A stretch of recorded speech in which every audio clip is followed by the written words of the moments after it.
Whenever a company can't explain its business model to a 12-year-old, it's a massive red flag. MSTR, that's their ticker, is so convoluted, according to these threads, that the people buying it don't seem to understand what they own and who will be ahead or behind them if this thing unravels. That's NG. That's short for not good.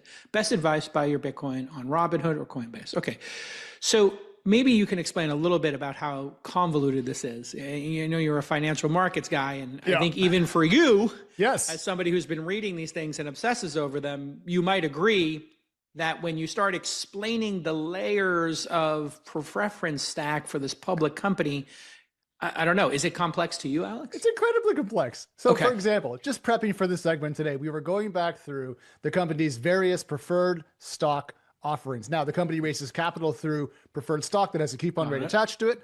And for example, in November, they announced and I'm quoting here directly, Jason, the STRE perpetual preferred stock that was euro denominated and yielded a 10% coupon rate in cash only unless they didn't pay it. And then there's another entire set of strictures around late dividend repayments. And we were just diving through these documents, and it blew my mind that this is not only a viable strategy, but one that people were willingly putting their money into. It's a little bit crazy. It's excessively clever, if you will.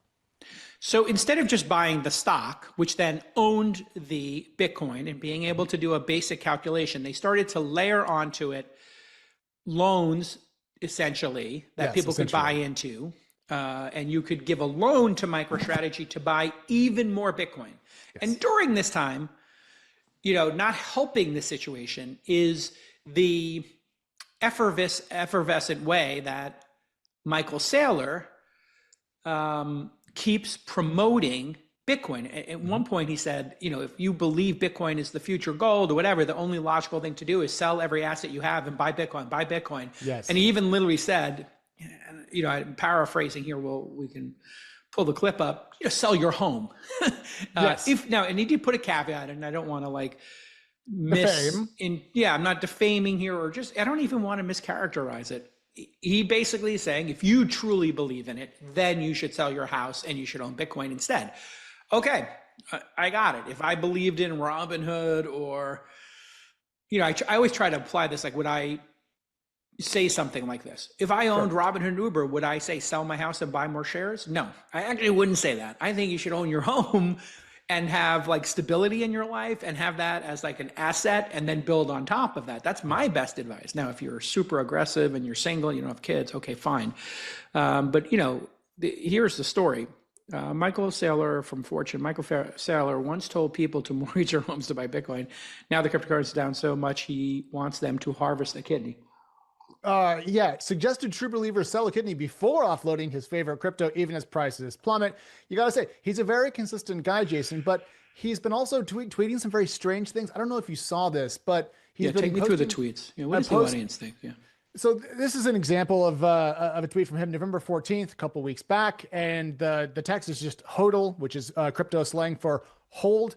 And it's an AI image of Michael Saylor on a life raft with a sinking Titanic-looking ship in the background. So is the Titanic Bitcoin? Is the Titanic MicroStrategy? It's a very mixed message for me, and it just doesn't show seriousness. And we're talking about billions of dollars, preferred shares, and real money. And this just struck me as very tone deaf as we talk about these very important things. This is an important message for all small companies and startups. We're all living in the future, text, everything, but people still pick up the phone and they call you in their time of need, like when they want to buy your product or your service. And that's why I'm here to tell you about Quo, Q-U-O. They're the #1 business phone system that's going to cut your team's response time down to 0. With Quo, you can take calls from anywhere, from your phone or your laptop, and your entire team can share a phone number, and you can get access to Quo's AI agent, Sona. Sona is a totally customizable AI tool that takes calls when you or your team's not around. And they'll capture all the important information and will write up a detailed summary, and it hands it over to the next available human. So stop leaving leads and potential customers hanging because we've got an exclusive deal. Get Quo and enjoy 20% off your first 6 months just by going to quo.com/twist. That's quo.com/TWIST. You can even keep your existing phone number for free. They'll port it over.